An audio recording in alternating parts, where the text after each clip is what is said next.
Hello everyone. Welcome to today's story.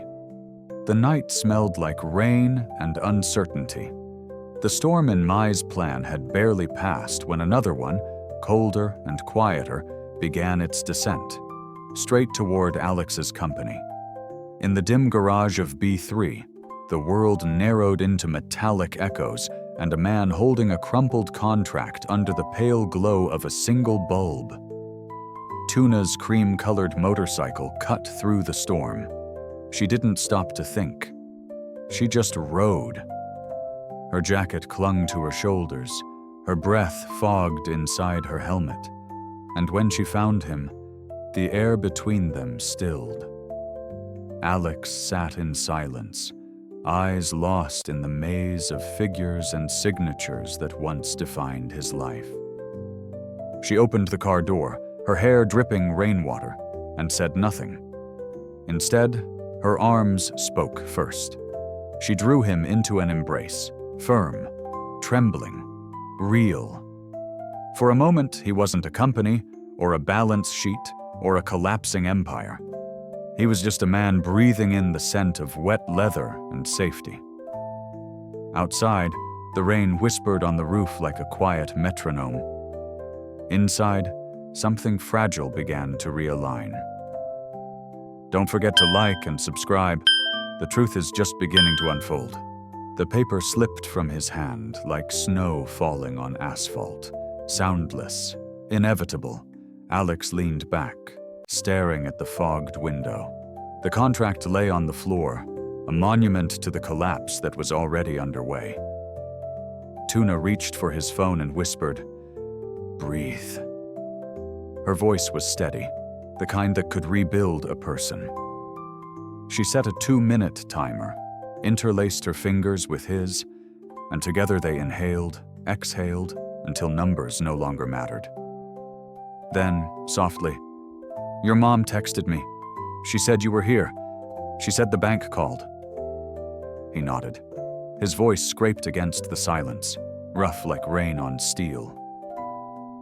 "They called. Compensation, breach of contract, polite bankruptcy. They have a term for it." The words spilled, heavy and wet. His world was a collection of clauses, each one tightening around his lungs. "Start with me," she said again, "not the numbers." She brushed a strand of wet hair from his forehead, her touch grounding him more than any legal assurance could. The warmth of her palm made the storm outside sound almost distant, like thunder heard through closed glass. For the first time that night, Alex looked at her. Really looked.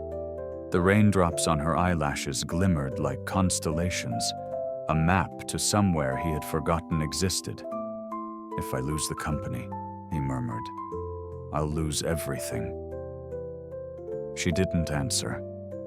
She just let him breathe against her shoulder until his chest stopped shaking. When he opened his eyes, she was already typing.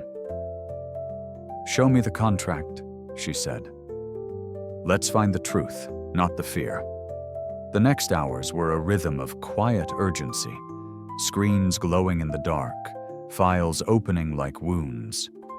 Tuna gathered audit logs, courier stamps, timestamps, every trace that might prove innocence. Her movements were methodical, almost sacred, as if order itself could heal despair. By dawn, the evidence began to stack like ribs of a rebuilding body. The truth was taking shape, silent but solid. She turned to him, her face calm despite the exhaustion. "This is the beginning," she said. "We'll bring light into the storm." Outside, the city exhaled. Inside, two people were learning how to stand still inside chaos, together. Morning arrived not as light, but as negotiation. Fluorescent lamps replaced the rain, and the hum of the city turned into the murmur of emails, phone calls, and the ticking clock of room 1515.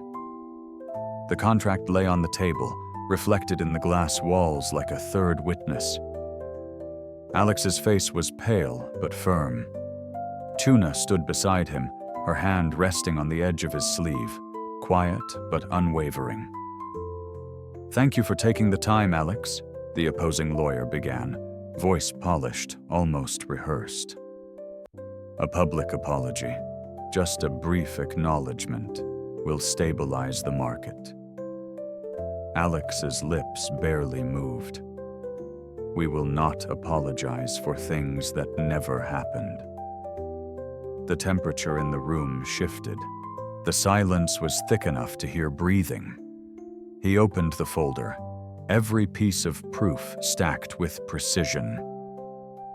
Audit trails show unauthorized modification at 2:13 a.m. The user ID does not belong to our system.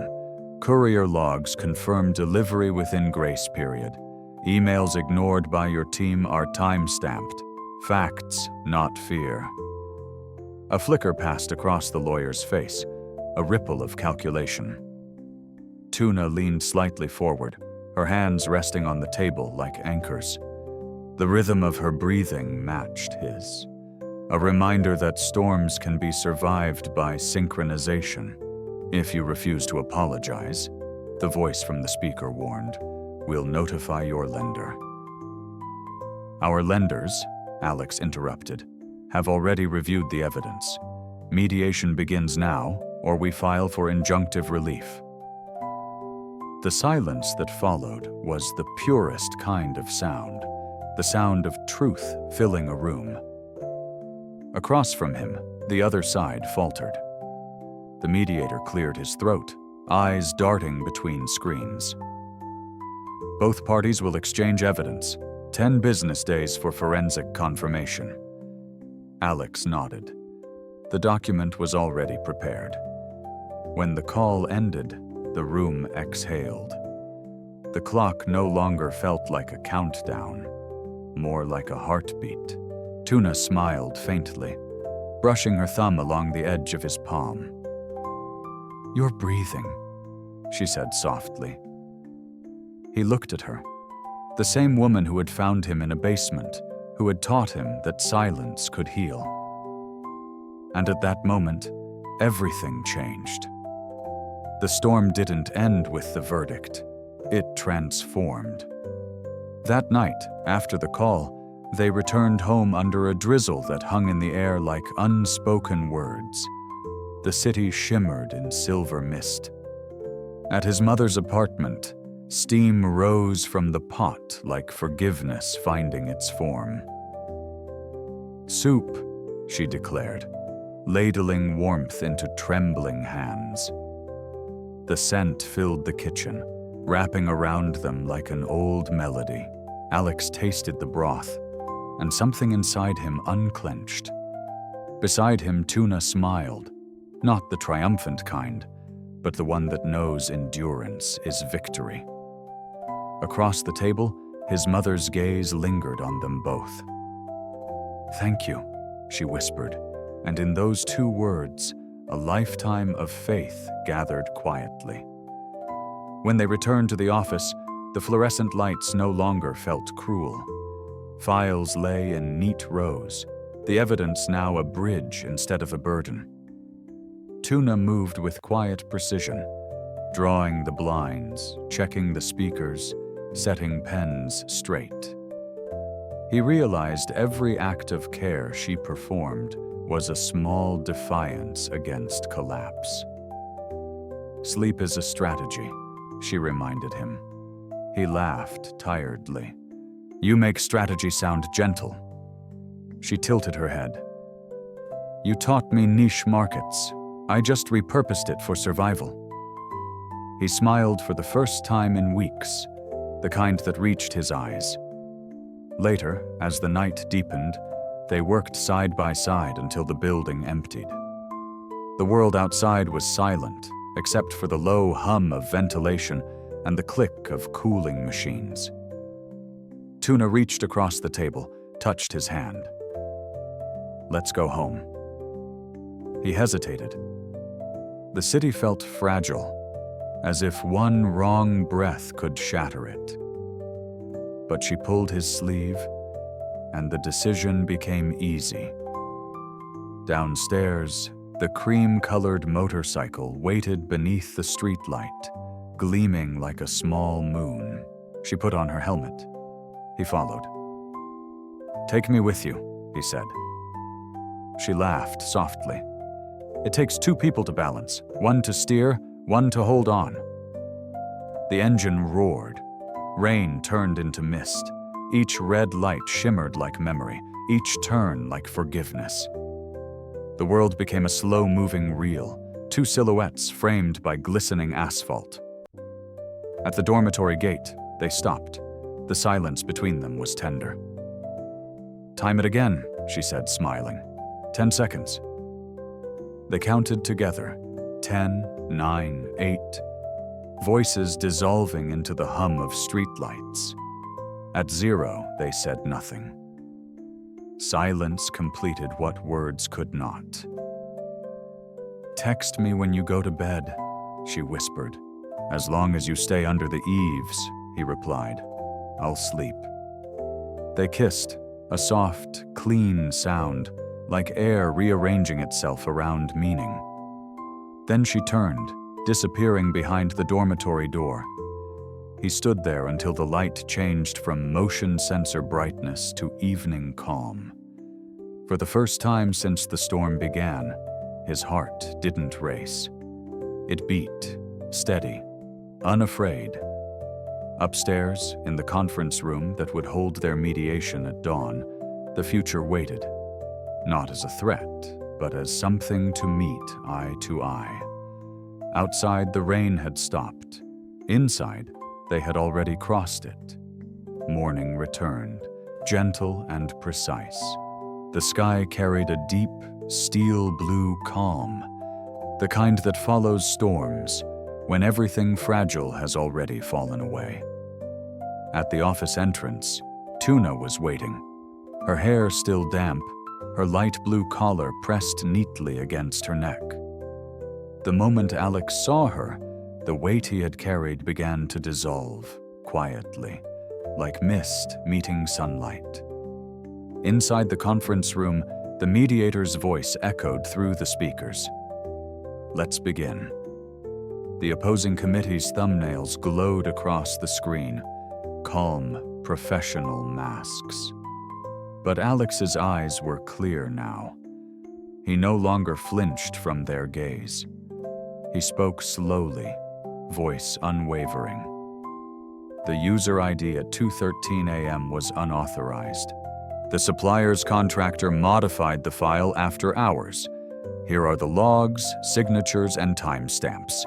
Weather doesn't mean guilt, it means delay, and delay is human. The mediator leaned forward. Both parties agree to suspend all punitive actions for 10 days, pending forensic review. The lawyer's tone softened. 10 business days. We'll revise the phased delivery plan. Tuna exhaled, not relief, but recognition. Across the table, her hands rested open, the same way they had in the car when she told him to breathe. When the meeting ended, the screens turned black one by one, leaving only their reflections in the glass. Alex looked at her, then quietly drew her into his arms. No applause, no victory speeches, just two people standing after the wind had passed. "You survived the storm," he said softly. "I held on," she murmured. "You breathed." He smiled. "You told the truth."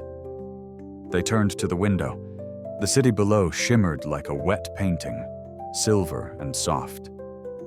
Outside, rainwater hung from the awning where the cream motorcycle waited, each drop a memory refusing to fall. His phone vibrated. A message from his mother. "Soup for lunch?" He replied with a photo of the signed memo, 3 words beneath it: breathing, honesty, arrival. Then came her reply, a photo of Henry in his tiny hat, eyes bright, cheeks round, a quiet punctuation mark of hope. Alex laughed, a sound unburdened. He looked at Tuna again, at the chair she sat in, at the space she had made safe around him. The day's title rewrote itself without asking permission. The Comfort Ride. Outside, the motorcycle gleamed beneath the weak sun, waiting not for escape, but for continuation. Two people, one machine, one quiet resilience, moving forward through weather that no longer defined them. Maybe love doesn't end. It just changes shape, from an embrace in a storm, to the steady hum of an engine, to a bowl of soup cooling on the table. And in that transformation, peace arrives. Trong cơn khủng hoảng tài chính, Alex đối mặt với nghi ngờ phá sản giữa đêm. Tử Na cười chiếc xe máy màu kem tím ở hầm B, ôm thật chặt anh, thở lại. Từ cái ôm, họ cùng nhau thu thập những bằng chứng chứng minh sự thật trong buổi hội nhạc căng thẳng. Khi chiến thắng không có tiếng reo mừng, chỉ có cái ôm im lặng đủ để nói rằng chúng ta vẫn ở đây. Sau cơn bão, họ cùng ăn bát súp nóng, chạy xe qua thành phố ướt, nơi tình yêu không còn phải là ồn ào, mà sự bình yên trong chuyển động bởi những cơn bão chỉ cần vượt qua bằng cái ôm và một hơi thở.